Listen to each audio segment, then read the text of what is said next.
Здравейте, приятели! Аз съм Веско и днес в това видео ще разгледаме готовите PVA стик миксове на марката Tebites. Те имат високо съдържание на протеини и аминокиселини, като са изцяло базирани на микса на протеиновите топчета.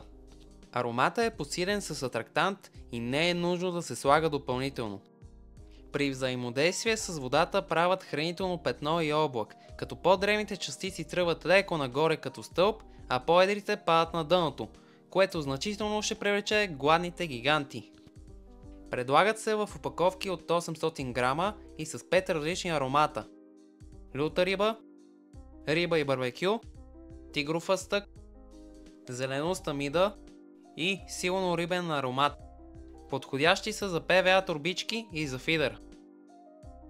Тях може да ги намерите в сайта shopandtwins.com, където се предлагат и готови PVA турбички с тях. Линк за сайта ще намерите в описанието. Пазарувайки всеки път, подкрепяте канала, за което ви благодаря. Това беше за днес, приятели. Надявам се ревюто да ви е харесало, но най-вече да ви е било полезно. Ако е така, ударете един лайк на това видео и се абонирайте за канала, и то с камбанката, за да получавате известия, когато качим ново видео. Чао и до нови срещи!